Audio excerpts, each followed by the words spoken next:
Sepak bola Indonesia kembali bikin heboh. Di tengah banyaknya turnamen yang terbengkalai, tiba-tiba PSSI justru sibuk mempersiapkan turnamen baru bernama Piala Presiden 2025.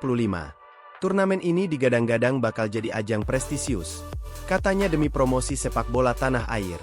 Tapi publik nggak gampang percaya begitu aja. Banyak yang justru curiga, di balik rencana megah ini, ada kepentingan tersembunyi. Apalagi, nama besar Erick Thohir, Ketua Umum PSSI, terus dikaitkan dengan ambisi politik menuju Pilpres 2029. Bener nggak sih Piala Presiden ini cuma jadi ladang cuan sekaligus panggung politik?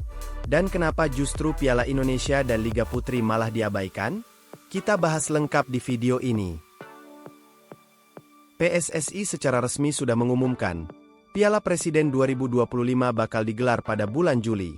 Turnamen ini diisi 4 tim, Persib Bandung, Liga 1 All-Stars, klub asal Inggris Oxford United, dan tim kuat Thailand, Port FC. Kalau dilihat sekilas, format ini mirip turnamen pramusim di Eropa. Katanya sih, tujuannya buat promosi Liga 1, meningkatkan kualitas, sekaligus menarik perhatian sponsor internasional. Tapi, di balik itu, banyak yang mulai membaca sinyal lain. Piala Presiden 2025 jelas bawa embel-embel politik. Nama presiden otomatis melekat. Dan kalau sukses besar, siapa yang paling dapat panggung? Erick Thohir. Apalagi, selama ini Erick dikenal jago main di dua ranah, olahraga dan politik. Dia pernah sukses di Asian Games 2018, sekarang di PSSI, dan belakangan namanya terus muncul di bursa calon presiden 2029. Bukan rahasia lagi, sepak bola Indonesia sering jadi alat politik. Dulu waktu Asian Games sukses, Erick Thohir naik daun. Sekarang, lewat Piala Presiden, dia disebut-sebut lagi main strategi. Beberapa pengamat bahkan berpendapat, turnamen ini lebih ke arah panggung citra daripada murni untuk prestasi. Bahkan, pemilihan peserta turnamen juga dipertanyakan. Oxford United, klub Liga 3 Inggris.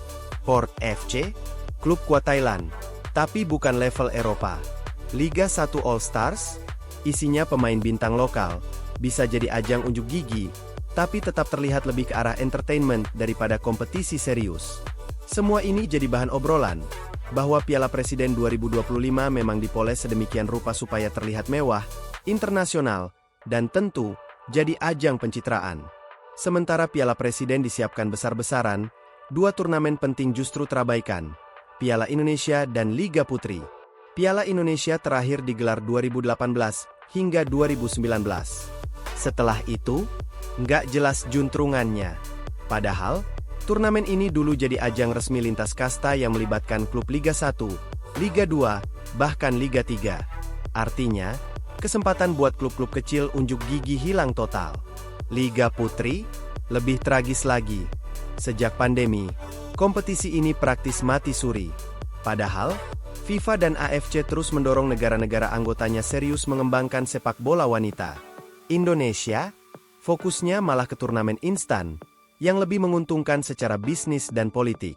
Banyak yang melihat, ini jelas pilihan strategi. Turnamen kayak Piala Indonesia atau Liga Putri mungkin dianggap minim cuan, minim exposure, dan nggak punya daya tarik politik sebesar Piala Presiden. Kondisi ini memunculkan pertanyaan besar. Kalau benar PSSI peduli pembinaan sepak bola, kenapa justru yang diutamakan adalah turnamen-turnamen yang lebih bersifat eksibisi atau hiburan? Publik pun membandingkan dengan negara-negara tetangga. Vietnam, Thailand, bahkan Filipina, justru serius mengembangkan sepak bola putri dan turnamen domestik reguler.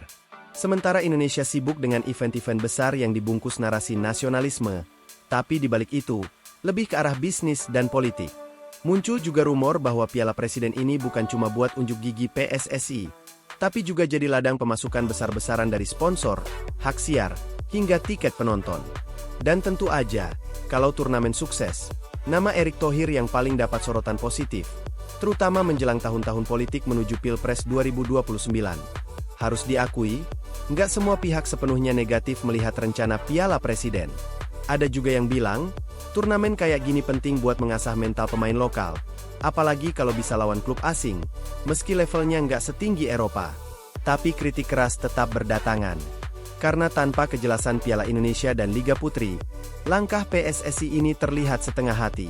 sepak bola putri terabaikan, pembinaan akar rumput stagnan, klub-klub kecil minim kesempatan bersaing, tapi turnamen glamor terus diprioritaskan. Di sisi lain, image Erick Thohir sebagai sosok yang berhasil membenahi sepak bola makin dikencangkan. Ideal untuk modal politik, apalagi kalau turnamen ini sukses dan ramai disorot media. Kesimpulannya, Piala Presiden 2025 bisa jadi kesempatan besar buat sepak bola Indonesia unjuk gigi. Tapi kalau nggak hati-hati, turnamen ini malah cuma jadi ajang cuan sesaat dan panggung politik individu. Yang perlu diawasi, apakah setelah Piala Presiden ini, PSSI beneran serius ngebangkitin Piala Indonesia, Liga Putri, dan turnamen pembinaan lain? Atau justru sepak bola Indonesia makin dipolitisasi? Menurut kalian gimana? Setuju Piala Presiden dilanjut asalkan turnamen lain juga dihidupkan? Atau ini cuma akal-akalan buat modal politik? Tulis pendapat kalian di kolom komentar. Jangan lupa like, subscribe, dan aktifin loncengnya biar nggak ketinggalan update panas soal sepak bola Indonesia. Bayangkan, Indonesia nggak cuma mengandalkan pemain lokal aja buat bersaing di level dunia. Di balik layar, PSSI dan pemerintah lagi gerak cepat. Ada 4 nama besar yang siap dinaturalisasi demi memperkuat timnas Indonesia, baik di level putra maupun putri. Bukan rumor sembarangan. Ini langsung dikonfirmasi oleh Ketua Umum PSSI sendiri, Erick Thohir. Siapa aja mereka? Apa dampaknya buat masa depan Garuda? Dan, gimana peluang Indonesia buat bersaing di kualifikasi Piala Dunia dan Piala Asia? Tenang, jangan skip videonya, karena gue bakal kupas tuntas, biar lo nggak cuma jadi penonton, tapi paham betul perkembangan terbaru timnas kita. Naturalisasi, istilah ini udah nggak asing buat pecinta sepak bola Indonesia. Tapi sayangnya, masih banyak yang salah paham soal prosesnya. Naturalisasi itu bukan sulap. Ini adalah proses resmi, di mana seorang pemain yang punya darah keturunan Indonesia, atau alasan tertentu, bisa berganti kewarganegaraan jadi WNI.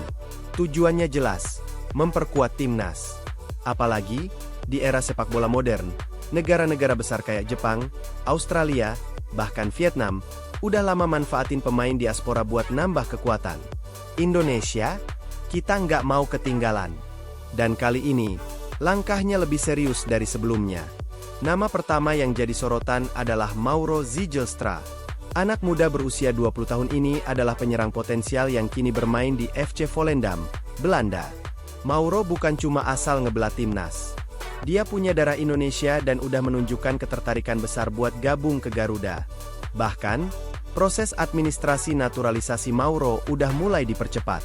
PSSI berharap, dia bisa resmi jadi WNI sebelum Oktober 2025. Kenapa Oktober? Karena itu adalah jadwal putaran keempat kualifikasi Piala Dunia 2026 zona Asia, di mana Indonesia akan melawan lawan-lawan berat kayak Jepang, Korea Selatan, dan Australia.